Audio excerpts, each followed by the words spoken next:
I have built things with my hands for 51 years, barns mostly, farmhouses when the work was there, a grain store for the feed merchant on the Dunning Road, one church that still stands in Broken Bow, though the congregation that filled it has mostly gone on ahead of me, and I expect to follow them before too long. I have cut more board feet of lumber than I could calculate on a winter evening, and I have made enough mistakes in that time to fill a second ledger alongside the work itself. My granddaughter asked me last week what the most important thing was that I ever built. I sat with that question for a while before answering, the way a man sits with a question when he knows the honest answer is not the comfortable one. The most important structure I ever helped build is one I did not design, did not fully understand, and, if I am going to be straight with you about it, which is the only way I know how to tell a story at this age, did not believe would work. I have been a carpenter for 51 years. That embarrasses me still. I want to tell you about a woman named Ingrid Halverson. I want to tell you about her now, in the winter of 1921, because the people who were present for what she did are dying faster than the stories are being written down, and because there is an agricultural pamphlet sitting in the Territorial Extension Office Library that describes, in reasonable technical detail, a method of earth and livestock construction that Ingrid Halverson developed in the autumn of 1885 in the Nebraska Sand Hills. And that pamphlet does not contain her name anywhere in its 11 pages, not once. I wrote 2 letters about that. Neither received a reply, so I am telling you instead. To understand what Ingrid built, you need to understand what she was building against. And to understand that, you need to know something about the Sand Hills that most people who have not lived there do not know. From a distance, from the seat of a wagon coming west along the dismal river in late summer, the Sand Hills look forgiving. The grass is deep and the hills roll in long, gentle curves, nothing like the sharp, broken country further west, and the creek bottoms run with enough water to give a man the feeling that the land is offering something. Men looked at that grass and calculated cattle per acre. Women looked at the creek and calculated kitchen gardens. Everyone looked at the mild September afternoons and made decisions that September afternoons in Nebraska have no right to authorize. The Sand Hills are not forgiving. They are patient, which is a different thing entirely. The winters come down from the northwest without much warning and without any particular interest in what you have built or how carefully you built it. A frame barn that kept 40 head of cattle comfortable through 3 ordinary winters could fail on the 4th, not because the barn had changed, but because the 4th winter was not an ordinary one. The Sand Hills reserve their worst for the years that fall outside what experience has taught you to expect, and experience on the frontier is always a few years shorter than it needs to be. The settlers who were pushing into the valley through the early 1880s were capable people. I want to be clear about that because this story is sometimes told as if the neighbors were fools and only Ingrid was wise, and that is not what happened. August Reimer had been farming the Sand Hills since 1869. He ran 400 acres with a precision that other men studied and tried to replicate. His barn was properly built, properly chinked, properly supplied. Per Lundgren's dairy operation along the East Creek was the most productive in the valley. Carl Engel had broken his acres with borrowed oxen 12 years before and built something from that beginning that any reasonable man would have called a success. These were not foolish people. They were people who had learned from the winters they had survived and could not be taught in advance by the winters they hadn't. Ingrid Halverson had learned from a different set of winters entirely.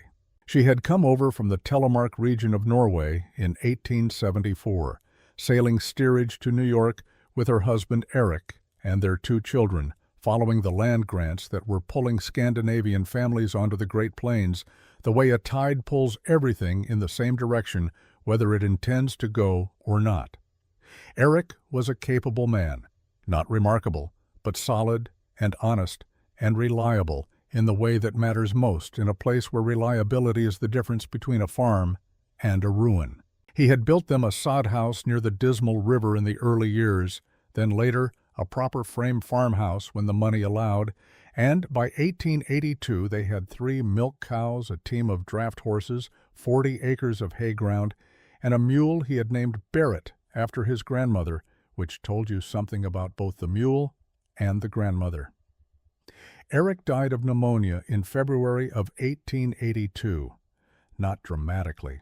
He came in from the barn with a cough he had been carrying for a week, went to bed, and did not get back up.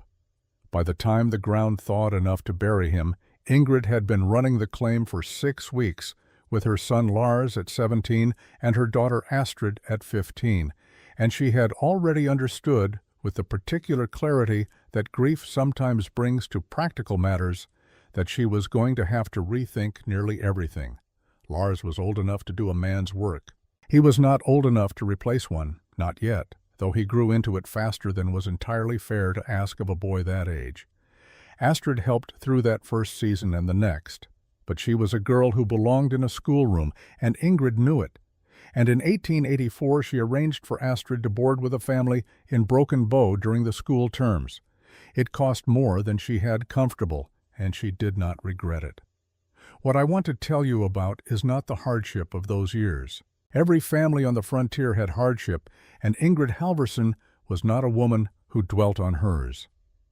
What I want to tell you about is what she was thinking during those years, which is something different from what she was enduring. She was thinking about the winters, not worrying about them, thinking about them. There is a difference, and it matters to this story. She had grown up in Telemark, watching her grandfather maintain the farm's winter barn, not a frame building set on the surface of the ground, but a structure carved into the hillside above the village, backed into the slope, so that the earth formed one wall, and the roof and the hill took the worst of what winter sent down from the north. She had helped her father there as a girl, carrying water and hay in the early mornings before the valley below had warmed at all. She remembered the temperature inside that barn. She remembered it specifically, the way children remember the things that surprise them. It was warm, not heated stove warm, not uncomfortable, just steady even. The kind of warmth that seems to come from everywhere at once, because it comes from the earth itself, which has been storing the slow heat of 10,000 summers in the rock and clay beneath your feet, and gives it back through a winter without fanfare and without running out.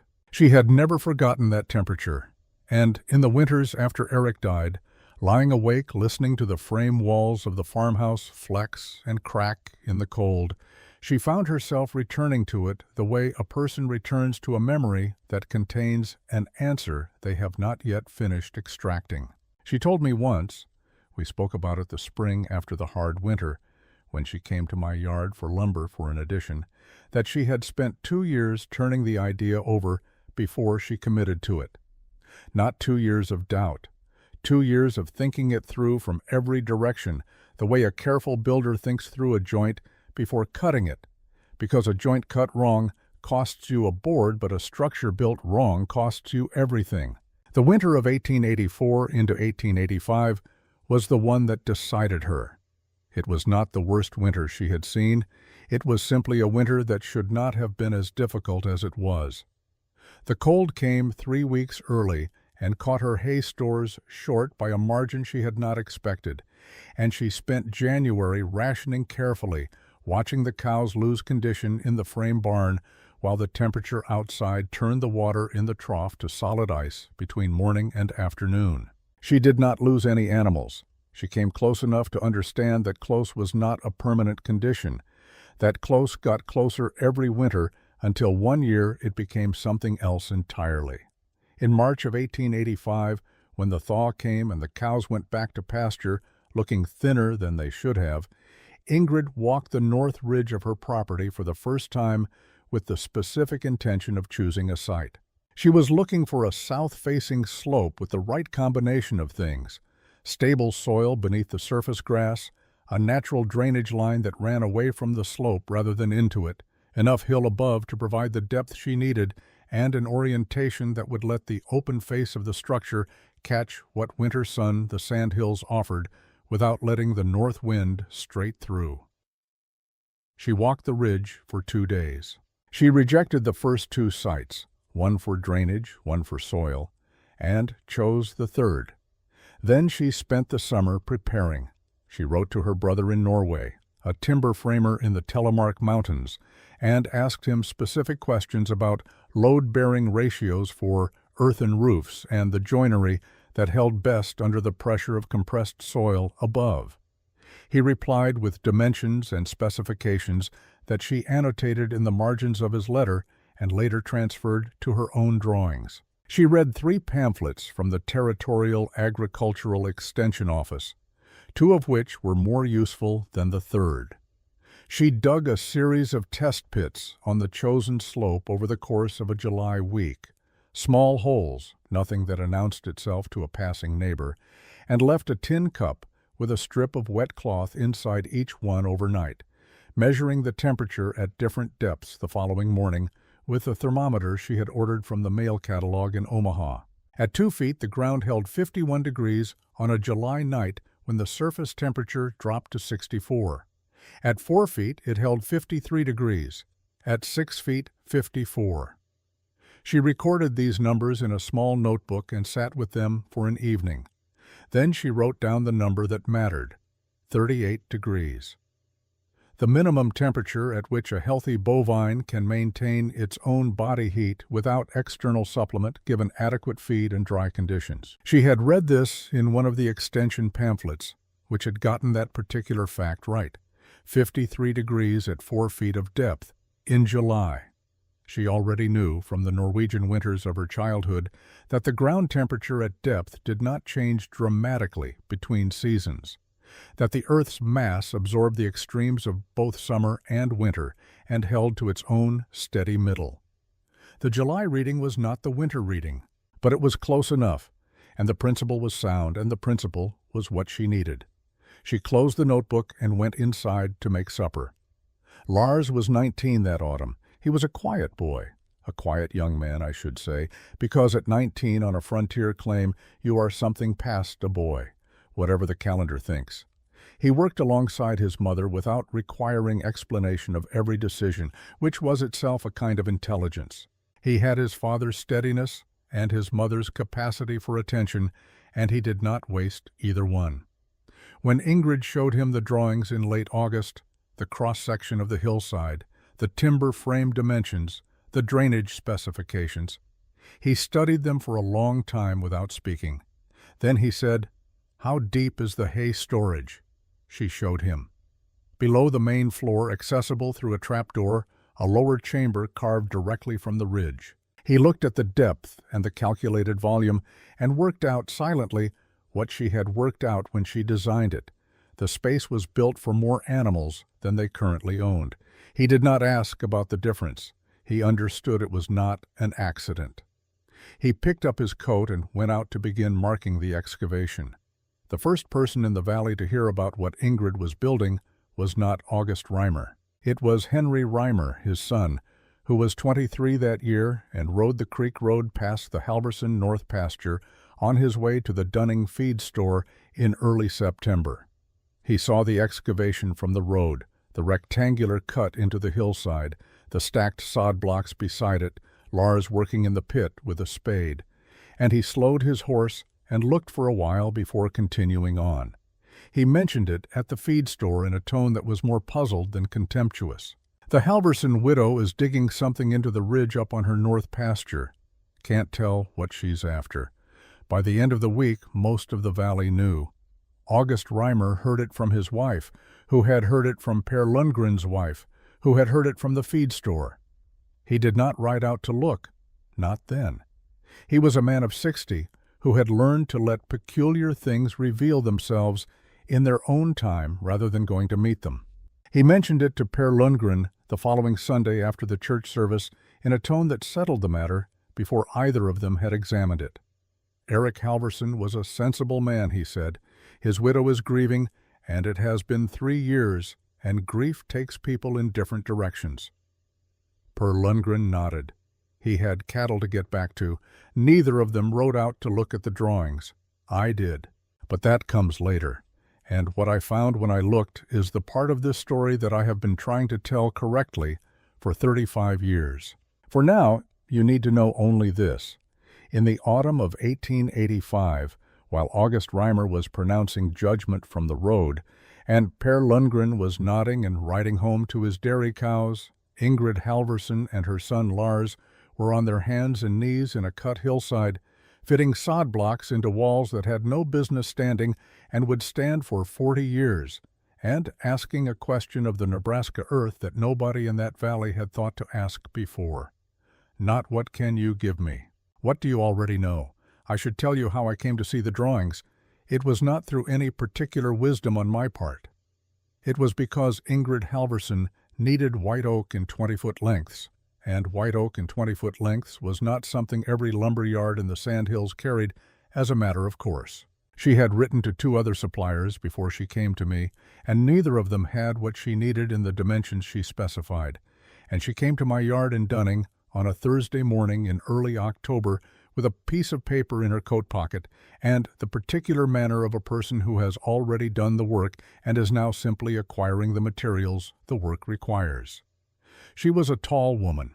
I remember that first, not her face, which came to me later, but her height and the way she carried it, without apology and without the slight forward lean that tall women sometimes develop in rooms built for shorter people.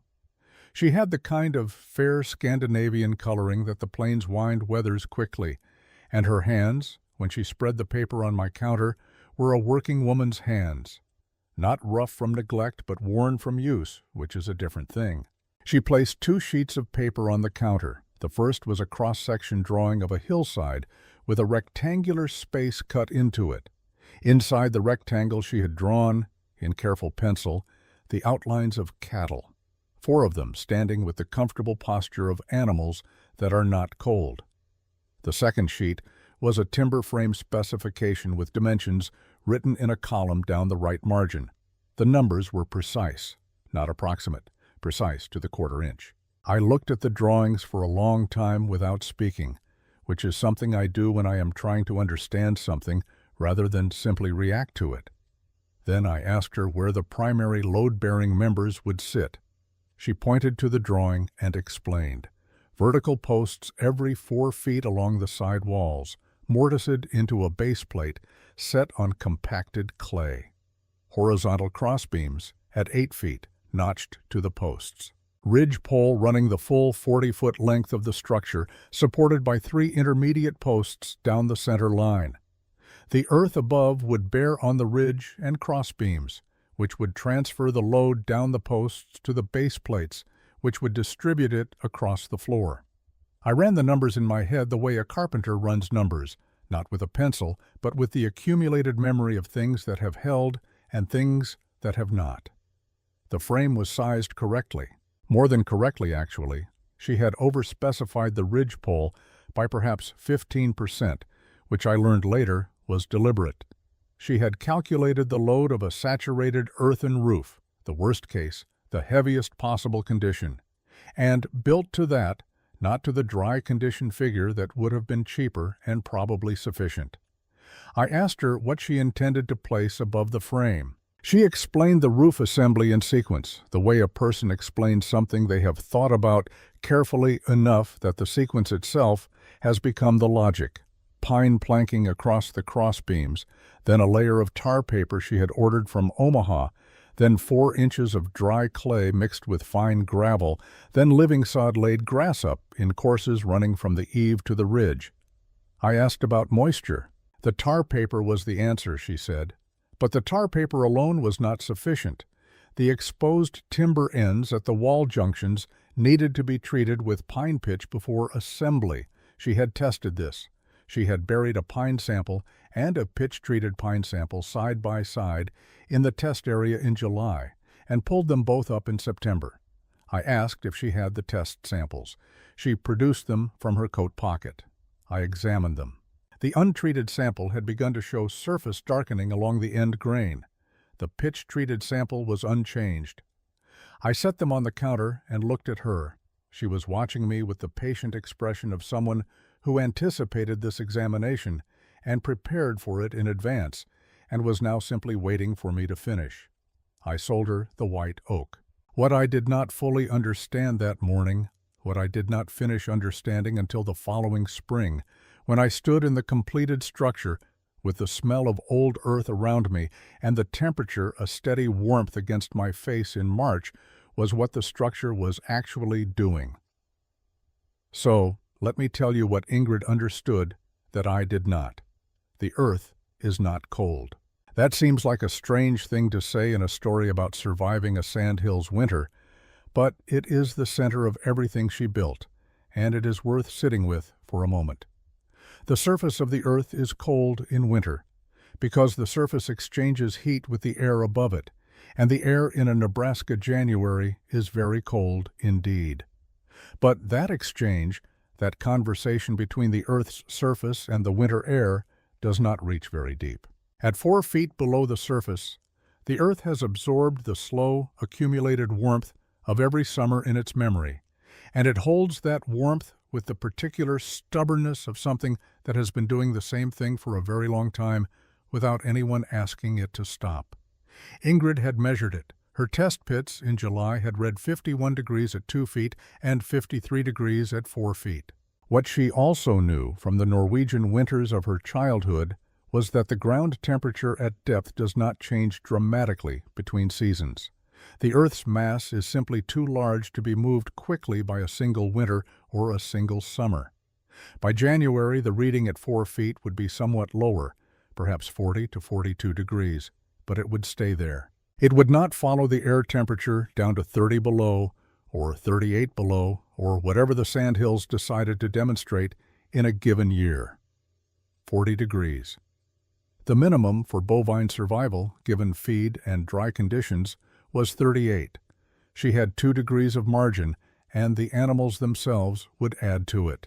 3 cows and a mule generate heat continuously, and in an enclosed earthen space that heat does not dissipate into a winter sky.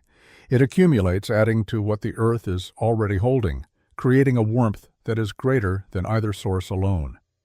This is what the Norwegian FGOs had always known.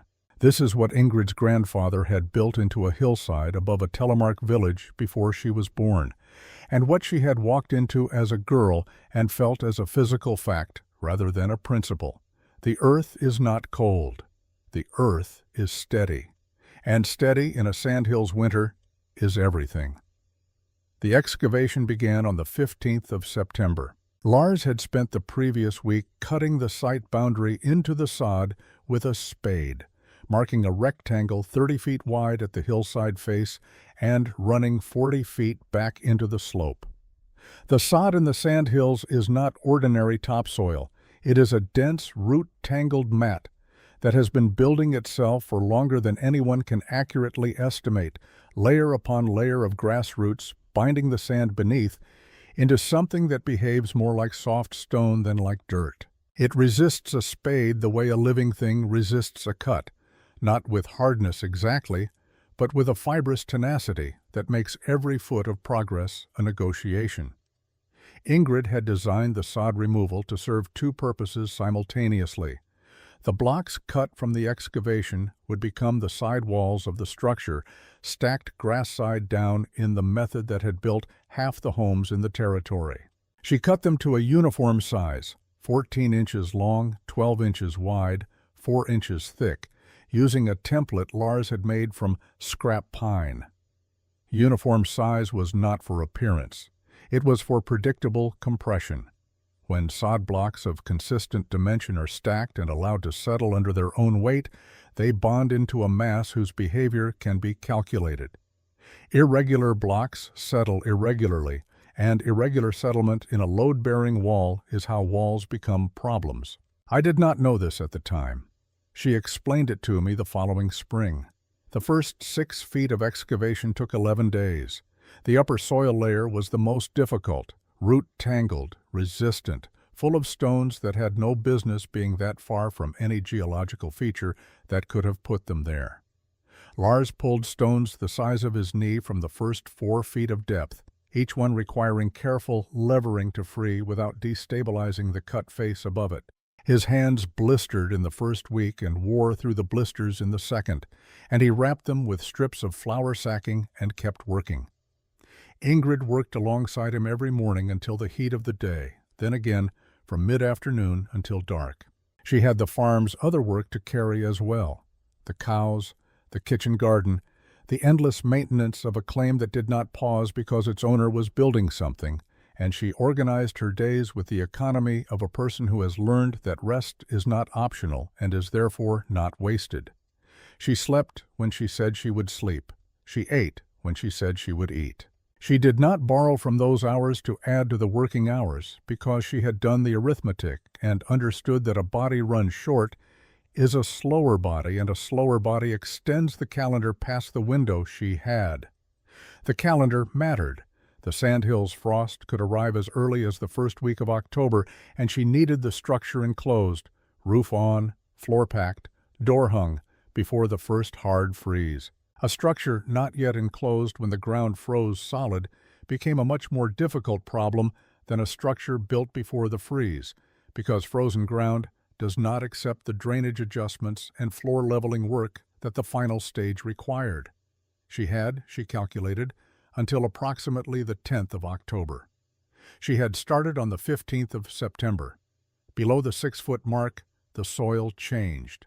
The root tangle ended, and the dense Sandhills clay began, a material entirely different in character from what lay above it. Where the upper soil fought the spade, the clay accepted it cleanly, parting in smooth cuts that held their edges without crumbling.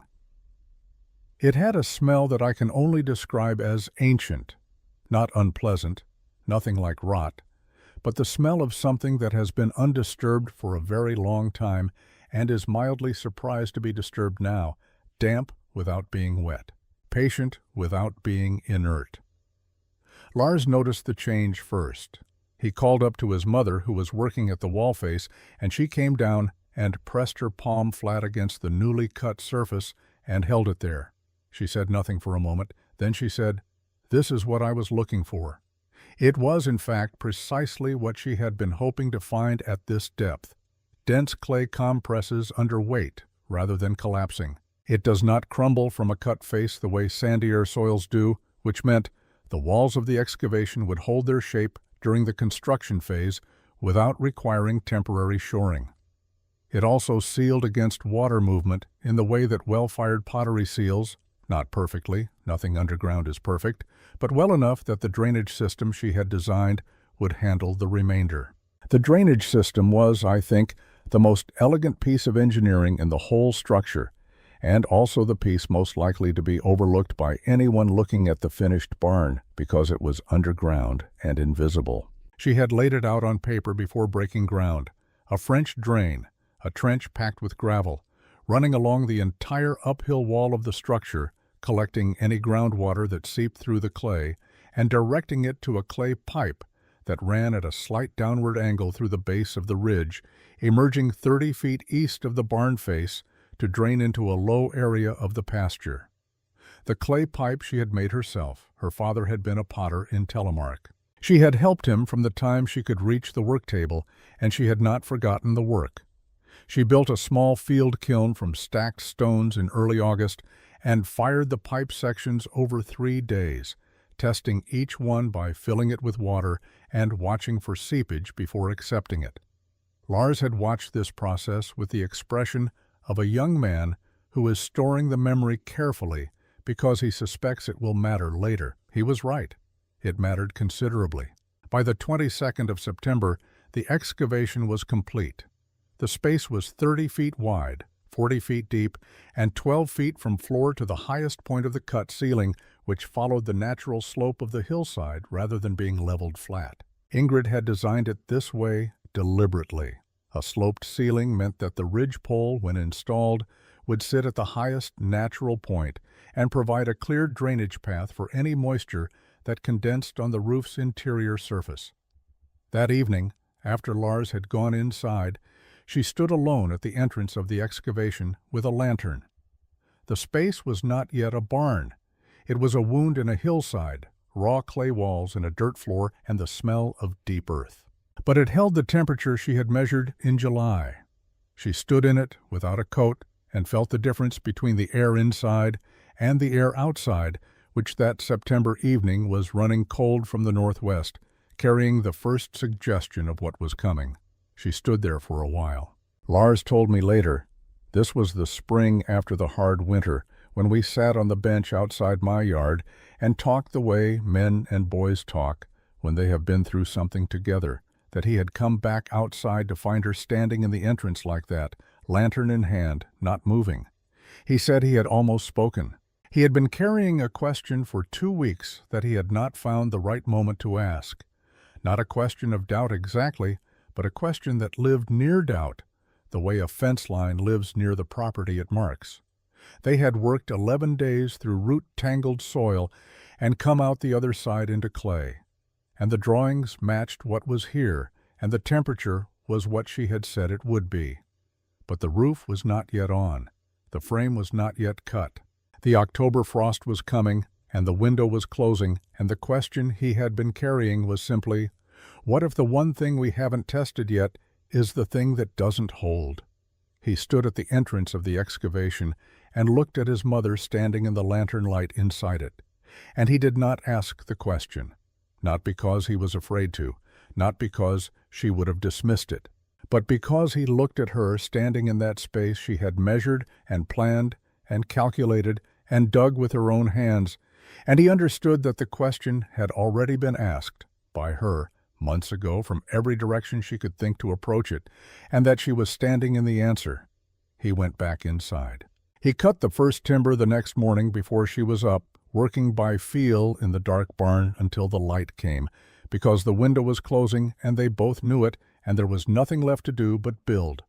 The timber frame took 9 days. I know this because Lars told me, and Lars was the kind of young man who remembered durations the way a carpenter remembers them, not as a matter of sentiment but as data, the way you file away how long a particular joint takes to cut, so that the next time you plan for it accurately.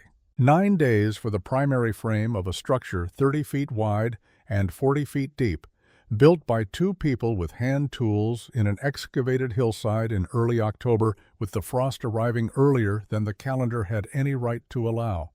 I had delivered the white oak to the claim on the 1st of October, hauling it out myself on the lumber wagon because the lengths she had specified required a long bed haul, and I wanted to see the site.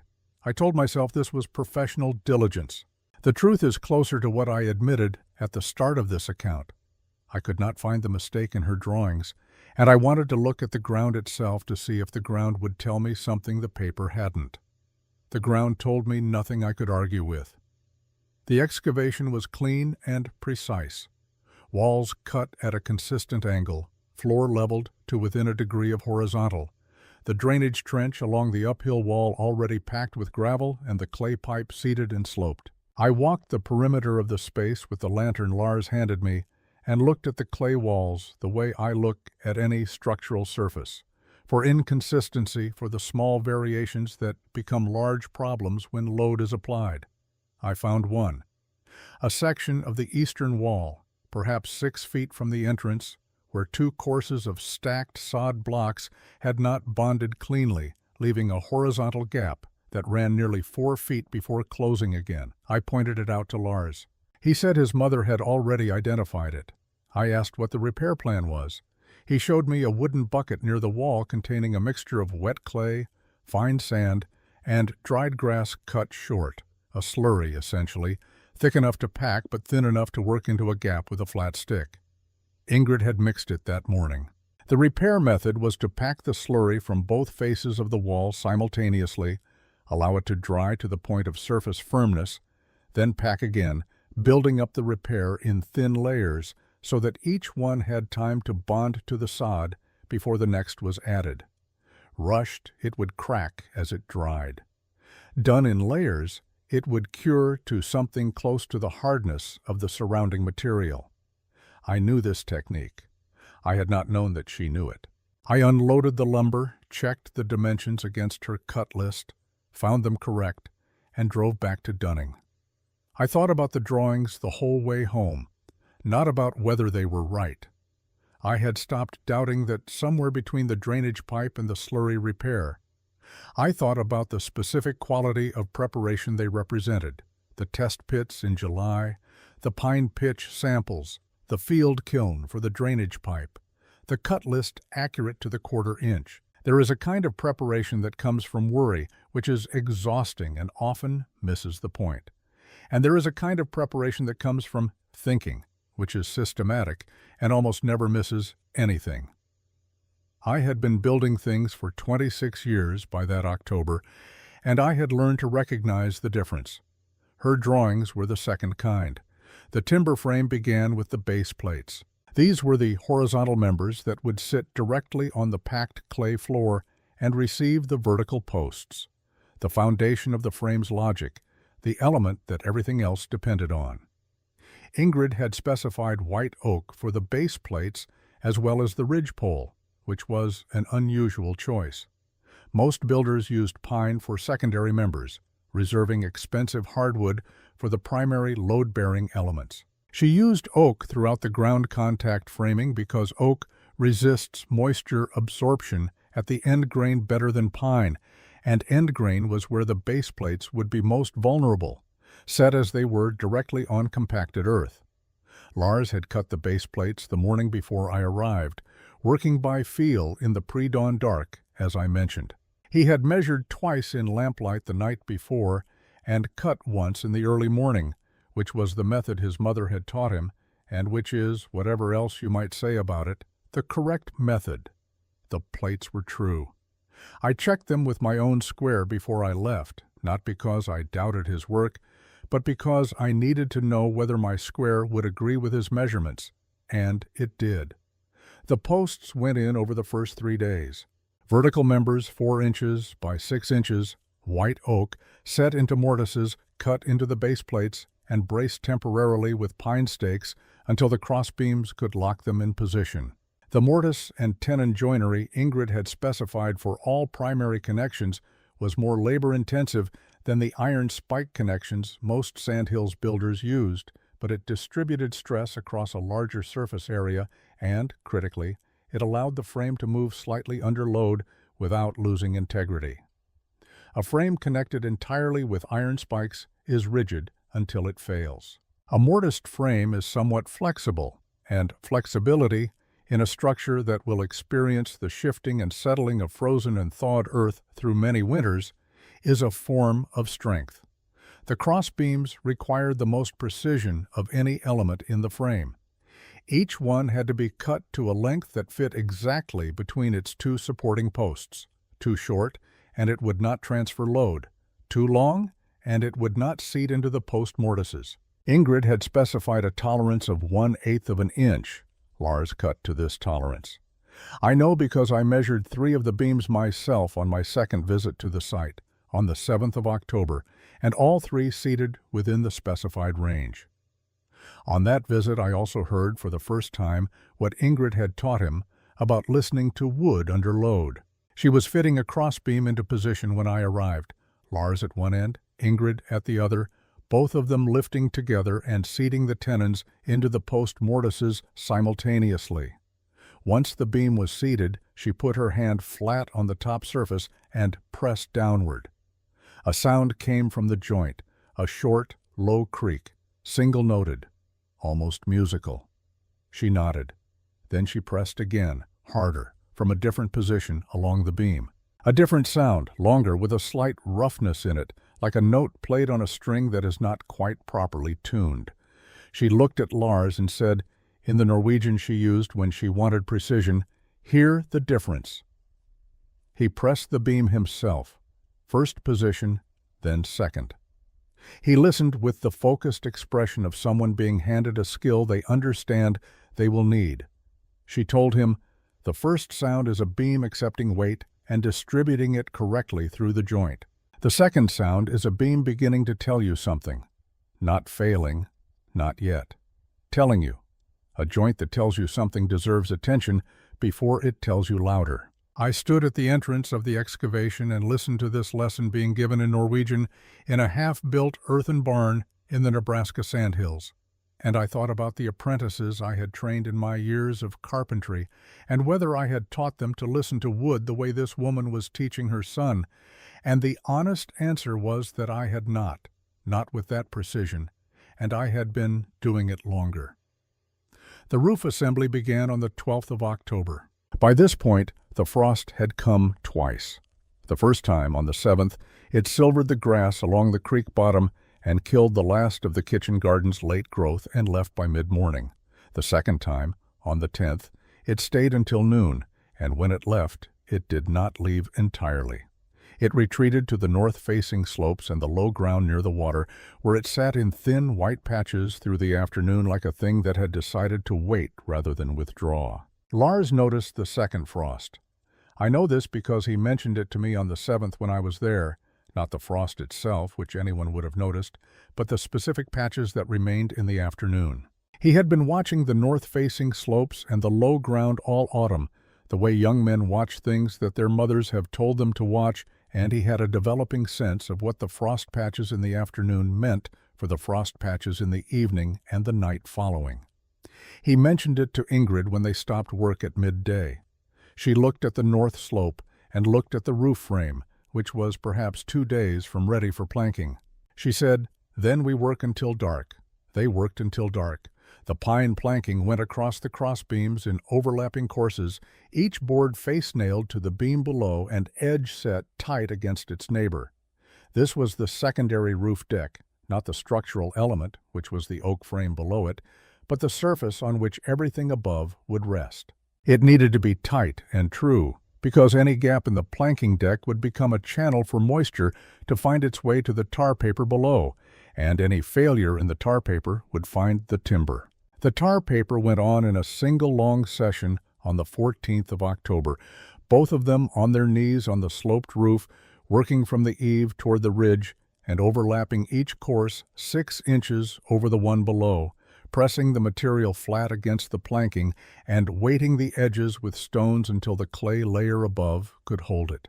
The wind had come up from the northwest that morning, not hard enough to stop work, but persistent enough to make every light piece of material a problem to control, and Lars spent as much energy preventing the unrolled tar paper from folding back on itself as he did positioning it.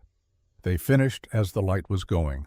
Ingrid stood on the slope above the entrance and looked at the tar paper surface running from eave to ridge, and then looked at the sky above the ridge, which had taken on the particular flat gray quality that the sandhill sky gets when it is not threatening weather so much as describing weather that is elsewhere yet, but is aware of this location and will be paying attention. She did not remark on the sky. She went inside and ate supper and went to bed.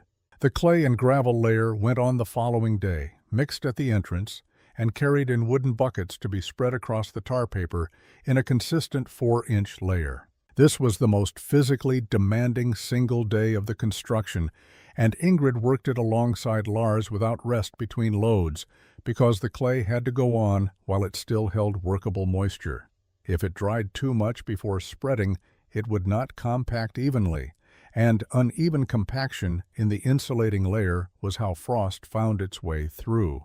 By the end of that day, her hands were the red of a person who has been working wet clay since before sunrise, and she moved with the particular economy of someone operating at the edge of what their body will give without complaint. Lars worked the same way. They did not speak much. The work required attention rather than conversation, and they were both the kind of people who gave work what it required. The sod cap went on over 2 days following, laid in courses running from eave to ridge, grass side up, each block set tight against its neighbors and pressed firm into the clay layer below. By the time the last course reached the ridge, the barn had acquired from the outside the appearance of a hillside that had always been there, slightly more regular than a natural slope, with the squared entrance cut into its face, but from any distance already beginning to read as landscape rather than construction. The door went up on the 19th of October. It was a plank door, tight-fitted and iron-hinged, hung in a timber frame mortised into the entrance posts. Ingrid had salvaged the iron hardware from the original sod house Eric had built their first year, which had been taken down when the frame farmhouse went up. The hinges were heavy and good, and the door, when Lars swung it closed for the first time, seeded into the frame with the sound of something fitting correctly, a sound a carpenter recognizes the way a musician recognizes a chord resolved. Ingrid stood inside the completed structure and looked at it. Lars stood beside her. The temperature inside on a morning when the air outside was running at 31 degrees was 41. Neither of them said anything for a while. There was nothing to say that the thermometer had not already said. The first person in the valley to change his mind about the barn was not August Reimer. It was Per Lundgren. He did not change it visibly, or announce the change, or present it to anyone as a change. He changed it in the private way that careful men change their minds, by going back to the original objection and finding, on examination, that he could not remember what had seemed so convincing about it.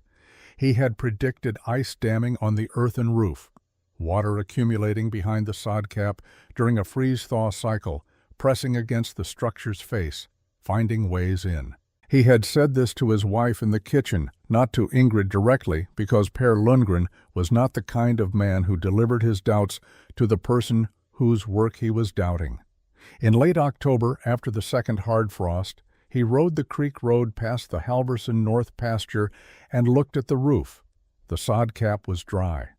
There was no ice accumulation at the eave line. The entrance face showed no moisture staining along the timber frame. He sat on his horse and looked at this for a moment and then rode on. He mentioned it to no one. But that evening he walked his own barn, a well-built frame structure, properly chinked, with a good roof and adequate ventilation, and he stood inside it in the November air and felt, without entirely meaning to, the difference between the temperature inside his barn and the temperature he had stood in 2 weeks prior, when he had stopped at the Halverson claim on another errand, and Ingrid had been inside and left the door open for the moment it took her to step out. He had felt it then. He had not named it then. He named it now, standing in his own barn. Her barn was warmer.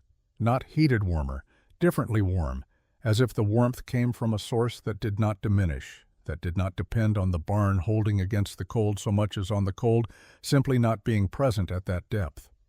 He named it and set it aside. His hay stores were full. His frame barn had kept cattle before. The winter ahead would be like the winters before it, more or less, and his preparation was sound. This is what he told himself in November of 1885, standing in his frame barn with the first serious cold moving in from the northwest. He was a careful man, and he was wrong, and he would not know he was wrong until there was nothing left in his dairy operation to be wrong about, and by then the knowing would be the least of it. The winter of 1886 into 1887 did not announce itself differently than other winters. That is the thing I want you to understand before I tell you what it did. There was no particular sign in October that separated it from the October before it. The geese went south on schedule. The creek froze at its edges in the normal sequence. The first snow came in November and behaved like November snow, present, then gone, leaving the ground harder and the light flatter, and the general feeling that the season had officially begun and would proceed in the direction seasons proceed. It was December that changed the accounting. The snow that came in December did not leave. It came on a northwest wind, and it stayed, and then more came on top of it, and the wind that followed compacted it into a crust that the cattle could not break through to the grass beneath. This is the particular cruelty of a hard sandhills winter, not the depth of the snow, which is manageable, but the crust, which turns every pasture into a surface that looks like forage and provides none. Cattle stood in their fields burning through their fat reserves, while the grass they needed was 4 inches below their hooves, and the crust would not give. August Reimer moved his herd to the barn in the second week of December. He had done this before in hard Decembers, and it had served him. He had hay. He had a sound structure. He had 16 years of Sandhills winters in his memory, and he applied what those winters had taught him with the competence they had earned. Per Lundgren's dairy cows stayed in his frame barn as the temperatures fell. fed from stores that had seemed in October more than adequate. December became January. I will not give you the temperatures in January as a list of numbers because numbers do not carry what January of 1887 actually was. What I will tell you is that I did not leave Dunning for 8 days in the middle of that month, and I am not a man who stays indoors easily. I will tell you that the water in my shop, which was a heated space, froze solid in the bucket on the 14th. I will tell you that the sound the cold made at night was not wind exactly. It was something beneath wind, a pressure, as if the air itself had decided to become a solid and was in the process of doing so. Per Lundgren lost his dairy cows on the night of the 17th. He did not lose them to any single failure. The frame barn held, the roof did not collapse. The walls did not give way. What happened was simpler and more absolute. The temperature inside his barn fell below the threshold that mattered, and it stayed there for long enough, and his cows were already weakened from 6 weeks of hard winter, and the combination was sufficient. He walked out at dawn on the 18th and found them. I will not describe what he found. He walked out and he found them, and he came to Dunning 2 days later when the cold had lifted slightly and sat in my shop for an hour without saying much, and I did not press him to say more. He had 6 cows in November. He had a draft team in January. That was the arithmetic of the 17th. Carl Engel had been watching his cows for 10 days before he drove to Ingrid Halverson's claim. The signs had started in early January, the roughed-up coats, the standing still that cattle do when they are conserving heat rather than feeding, the youngest animal off her grain for 3 days running. He knew these signs. He had seen the beginning of them before and managed his way past them with extra feed and extra bedding and the careful attention of a man who understood what his dairy operation meant to his family's future. He managed for 10 days. On the evening of the 22nd, he came inside from the barn and sat at the kitchen table without removing his coat. Hattie was 7 months along with their 3rd child, and she had been watching him come in from the barn each evening for 10 days with the particular attention of a woman who has learned to read what her husband's posture says before he speaks. She set a plate in front of him. He looked at it and did not eat. She sat down across from him and said, "How many days?" Not a question exactly, a way of locating them both in the situation accurately. He said, 2, maybe 3. She was quiet for a moment. Then she said, "Mrs. Halverson's barn." He said nothing. She said, "I thought about it in October. I should have said so then." This was not a reproach, it was an offering, a distribution of the weight, so that what he was about to do would not have to be carried as entirely his failure. He looked at her across the table and understood what she was doing and accepted it in the way that people accept things that cost the giver something real. He said, "I'll go in the morning." She said, "Go tonight." 2 days is not a comfortable margin. He went that night. It was 31 degrees below zero when Carl Engel tied his team at Ingrid's porch and knocked. She opened the door with a lantern. She looked at him and looked past him toward his wagon and looked at his face, which told her what she needed to know about the urgency before he spoke. He said, "Mrs. Halverson, I have 6 dairy cows that will not last the week in my barn. I am asking whether you have room." She held the lantern up slightly, not to see him better, but in the unconscious way a person raises a light when they are thinking. She asked him one question before she answered. "How much hay do you have left?" he told her. Perhaps a third of his original store, he thought, though the consumption had been running higher than calculated because cold animals eat more. She ran the number against her own stores, still more than half full, the insulated lower chamber having kept the hay dry and dense through the entire winter, losing nothing to the moisture rot that had damaged stores in less protected structures across the valley. She ran the number and found it sufficient. She said, "Bring them now. Lars will come with you."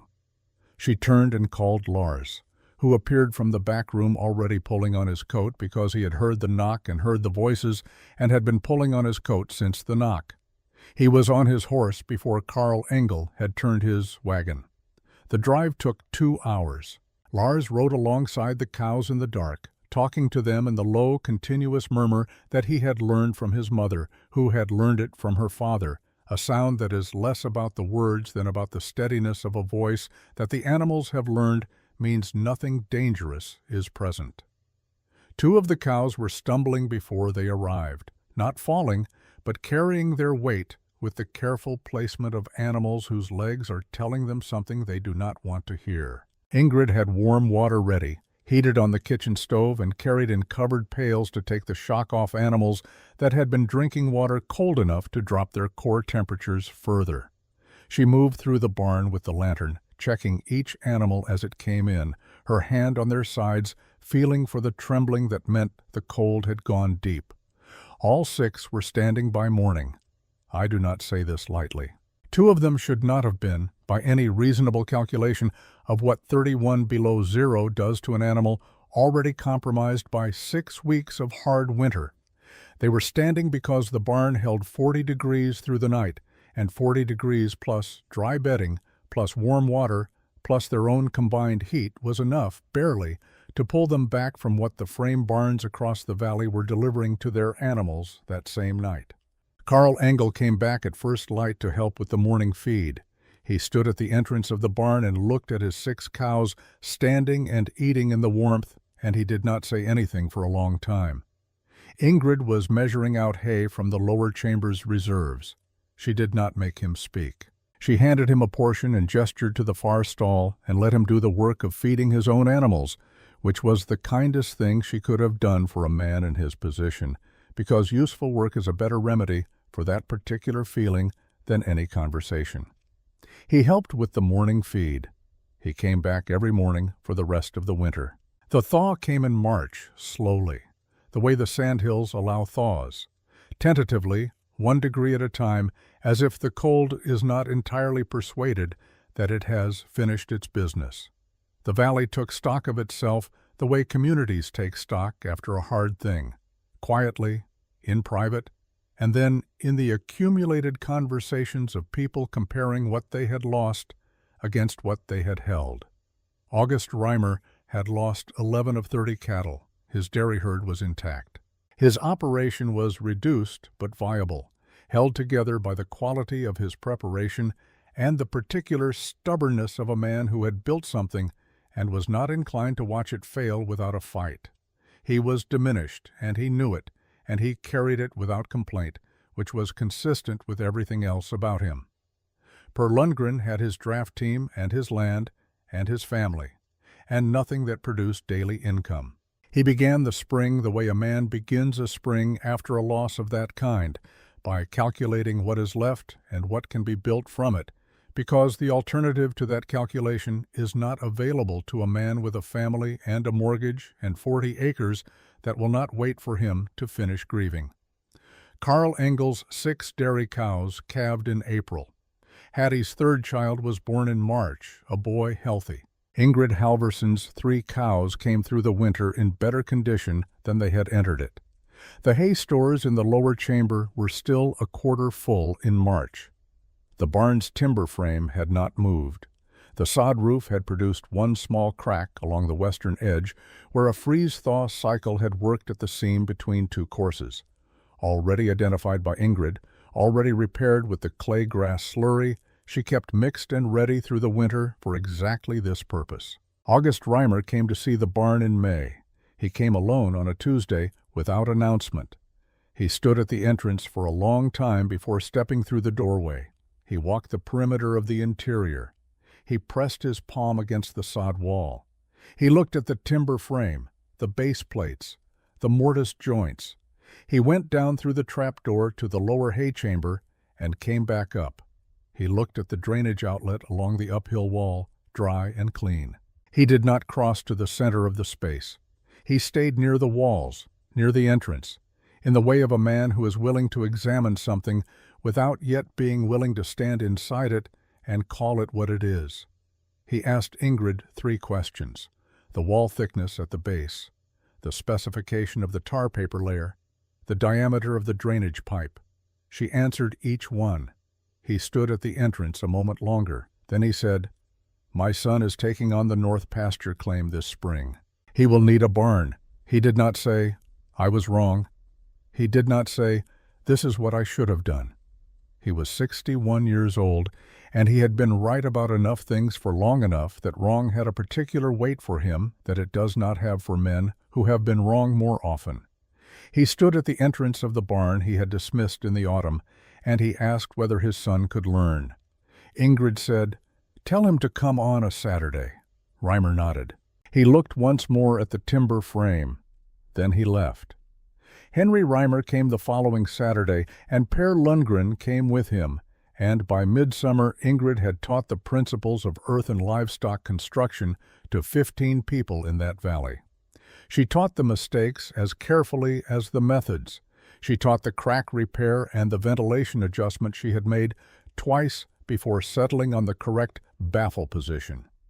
She taught the sound test for loaded timber. She told them that the first version of anything she had built in that barn had been wrong, and that the second version had been better, and that they should expect the same. She did not charge for the teaching. I asked her about this. The spring after the hard winter, when she came to my yard for lumber for the addition, a second barn, detached, built by the same method, for a neighbor who had asked her to build it with them rather than simply teach them. She thought about how to answer. Then she said, my grandfather built the first barn like this. He learned it from someone before him. It came to me free through people who are dead. You cannot put a price on what the dead gave you freely. I wrote that down that evening. I have the paper still. The Agricultural Extension Office published a pamphlet in 1891 describing the earth and livestock barn in technical detail. The drainage calculation was slightly wrong. Underspecified pipe diameter for the heavier clay soils in the northern sand hills. Ingrid sent them a correction. They published a revised edition. Her name did not appear in either version. I wrote 2 letters to the office in Lincoln about this. The first received no reply.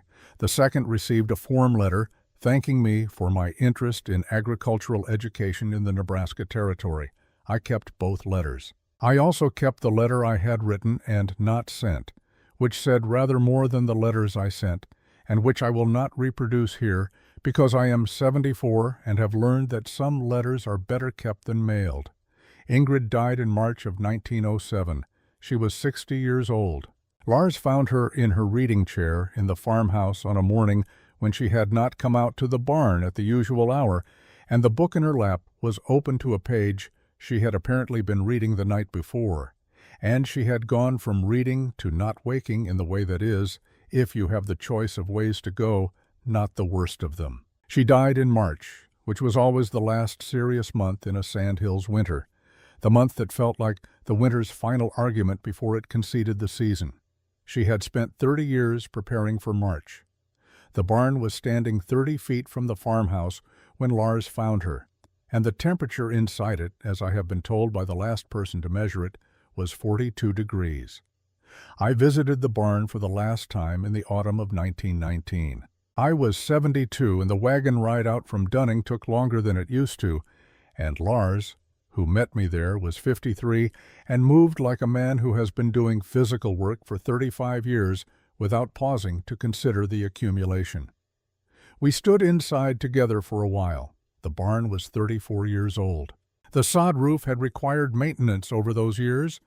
2 sections replaced, the original crack along the western edge addressed twice more, but the structure itself, the thing beneath the maintenance, was unchanged. The timber frame that Lars had cut in 9 days in October of 1885 was sound. The mortise joints had not opened. The base plates, treated with pine pitch before installation, showed no rot at the contact surfaces. The temperature inside, on an October morning when the air outside was running at 38 degrees, was 41. I put my hand against the sod wall and held it there. It was the same temperature it had been the first time I stood in this space, in October of 1885, when I had stayed 10 minutes longer than I needed to and driven home thinking differently than I had driven out and said nothing useful for the next 5 months. Lars stood beside me and did not speak, because there was nothing to say that the wall was not already saying. We stayed until the light changed, which was not long. Then we went outside.